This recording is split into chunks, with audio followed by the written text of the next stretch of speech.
favorite parts of the conference. This is where we get to stand up, the past president gets to stand up in front of all of you and talk and talk and talk and tell you all these great things about someone, and you have to try to guess who I'm talking about. It's a fun game.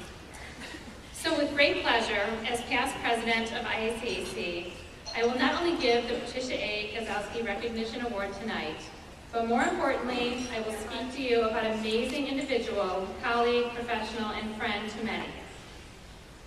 This person among us has gone far above and beyond and has done so much for this organization and for our students in Illinois. When collecting information and stories about our award winner, certain themes continued to reappear.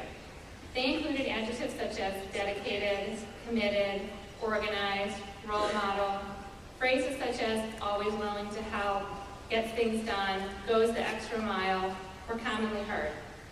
One counselor sent me a Jewish proverb which describes our recipient quite well, and it reads like this, quote, "Do not be wise in words, be wise in deeds," end quote. Our recipient exemplifies this and is totally and completely committed to the goals of IACAC.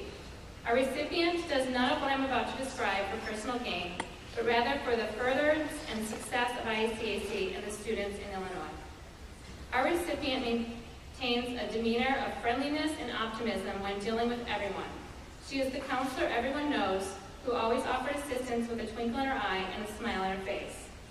One colleague went as far as to say, "By now you probably have heard from several sources with stories about our recipient's commitment to excellence and outreach. There certainly is a wealth of information to share. I do not envy the task you have to narrow it down into one short presentation," and she was right. Our recipient often steps up to advocate for students who need additional academic support or accommodations, walking families through the process of getting academic testing or setting up 504 plans or empowering them to advocate for themselves. Our recipient had a great rapport with her students, especially those who are emotionally challenged and have special needs. She treats families with dignity and respect, always acknowledging them by recognizing and understanding their cultural differences. Many students have become better learners due to her interventions. Many of the student employees our recipient has worked with were financially needy or from dysfunctional families. Our recipient taught them how to be independent earners and to execute job tasks in a way that would ensure successful future employment. Many of these students and their families developed long-term relationships with our recipient. They continue to invite her to ceremonies that mark milestones in their lives, such as graduations and weddings.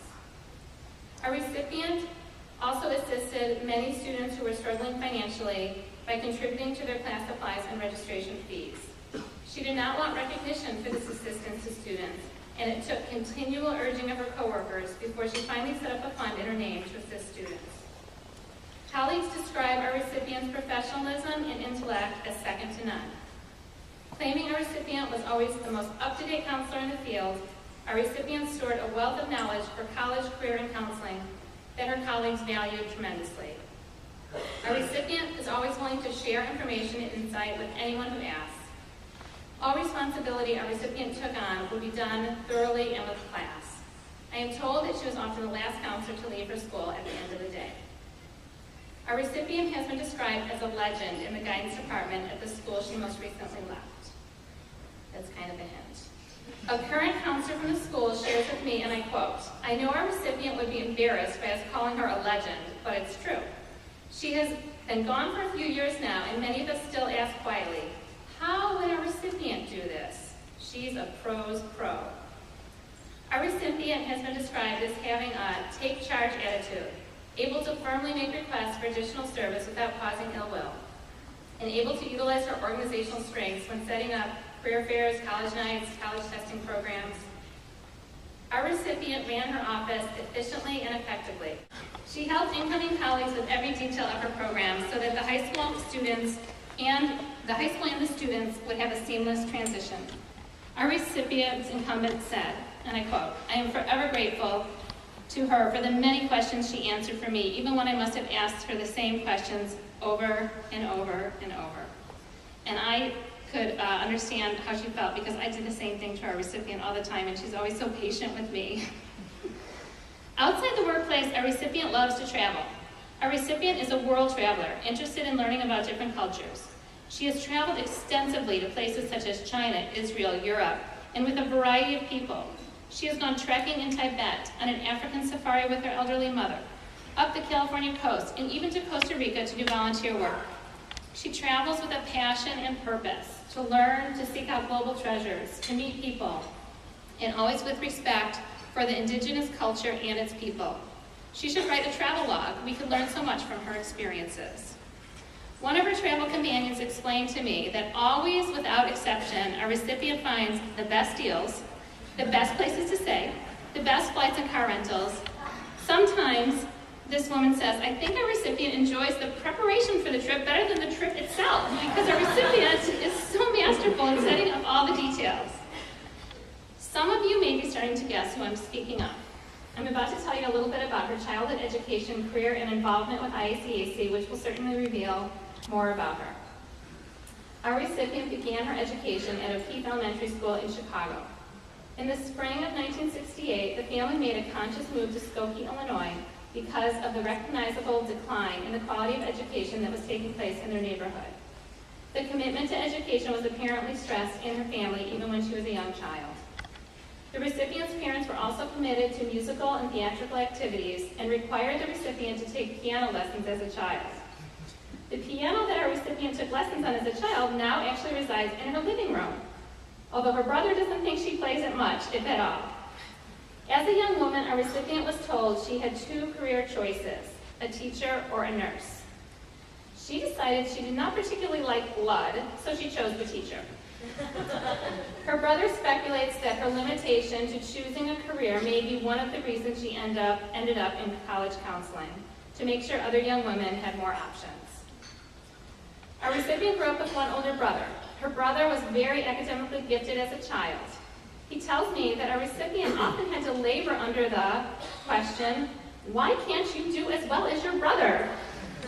The irony of this, he says, is that once off to college, his sister blossomed. She had found her calling and, to her brother's surprise, actually graduated from college with a higher GPA than he did.